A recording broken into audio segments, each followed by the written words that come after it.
when Kimberly Foss was just 11 years old, she knew she wanted to be a money manager.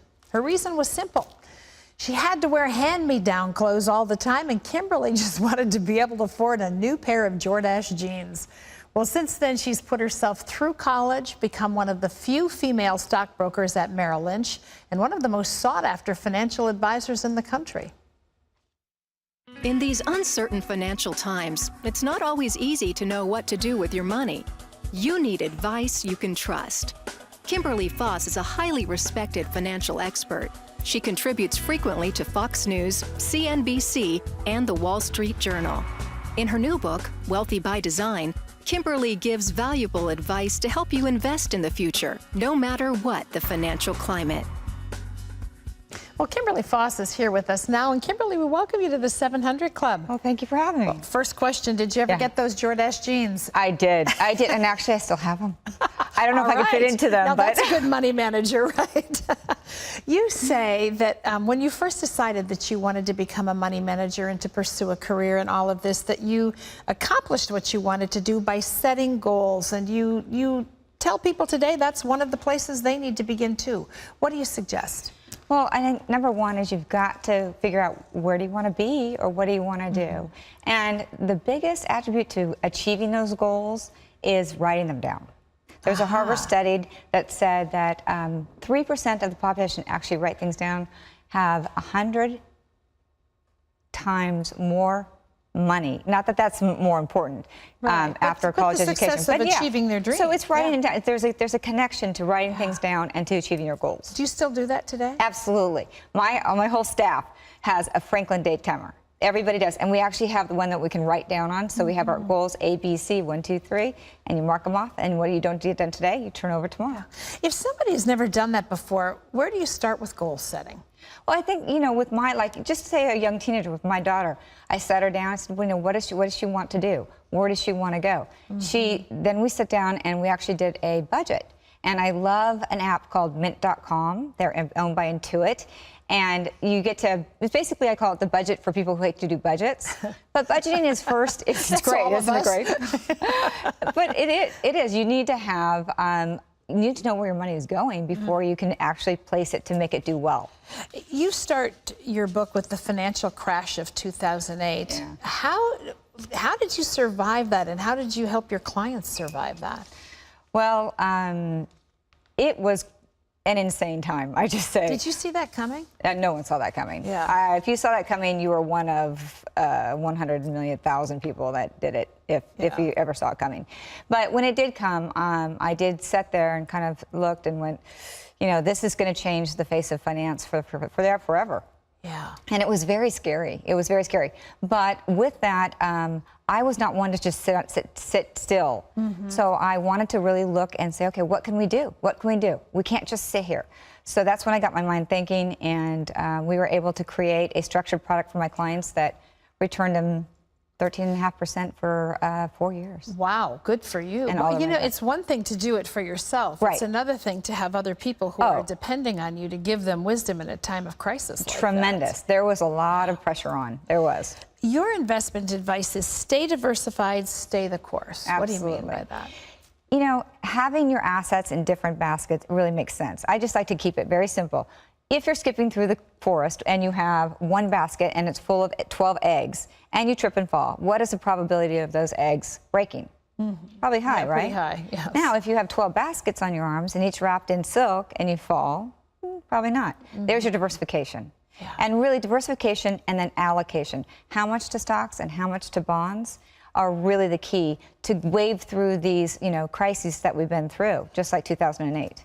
You write, in order to stay the course, we have to make sure that we're on the course. How does somebody know that? Like, you're talking about how much to allocate, how much to invest. How does one determine that? I think first you have to have a plan. That's the beginning of my book. You have to have a plan, you have to have goals. And if you can't do that yourself, seek out a professional, a CFP, someone who has been through this before and can help guide you. There's something called an investment policy statement. That's kind of your GPS, your roadmap for financial security. And then you check back with that GPS every year. That's your plan. So you want to make sure you stay on that course and not go off. Where do you think most people, I mean, most people don't have the background and the education that you do in all of this. Where do you think most people go wrong? Most people go around in the fear and greed cycle. My goal really is to help educate people so that they can make wise decisions with their money and stay out of that fear and greed. And that, if we do that and we have a plan, that's creation for long, sustainable wealth. Now, fear and greed, that's two different things. Yeah, they're Define that. Well, fear is when the market crashes in 2008, and subsequently 2007 was a very greedy time, and the markets were all going up at one time. You have a rule called the 50-30-20. I love that rule. Thank you for asking. The rule is it's really basic, and again, this was emerged out of my daughter, who's 21, trying to manage money. So I'm trying to teach her how to manage money, and that is 50% of your take-home income should go to the essentials, the cores. That's housing, and that's all this is. It's housing, it's transportation, utilities, and food. That's it. If it's not one of those, it's not a core. Internet is not a core. Yeah. And then the 40-inch screen TV is not a core. Exactly. And then on the financials is basically tithing, your debt reduction, and then retirement savings. So those are those three. And then basically the 20% is just the rest of it, everything else. Do most people live above that 50%? Oh, yes. Because that doesn't seem like a lot of money for those are the biggies.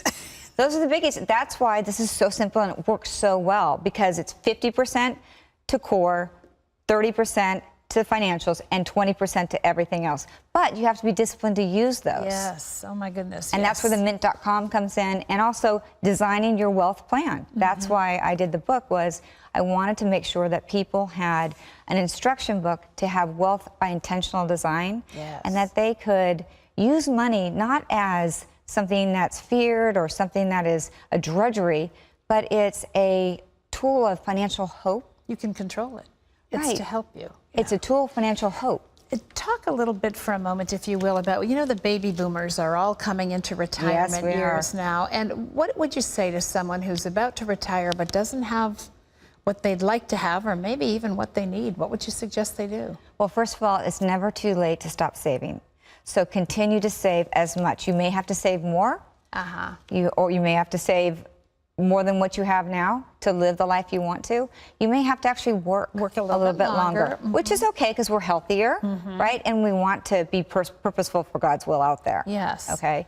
And then the other thing is just check your allocation. Sometimes we'll be seduced into taking too much risks, like in the market right now. I think people are forced into the market because the yields are so low right now that everybody's being forced into the stock market. Be careful, because that market can drop, and we probably will have some pullback. Sure. So it comes back down to that, what I said in the beginning, that allocation. How much to stocks, how much to bonds? Like a person in their 50s, maybe, I'm a little bit more conservative, so I would say 40% to stocks and 60% to bonds. Even though bonds are really, really yielding very low right now, rates will go up. Make sure you do not take long-term bonds in your portfolio. Stay the course. Stay the course. Absolutely. Well, one of the ways to begin to set your own plan is to read Kimberly's book. We want to thank you for being with us. If you'd like more great money management tips, check out the book. It's called Wealthy by Design, filled with lots of wonderful advice and information. It is available nationwide. So good to have you with us. Thank you so much.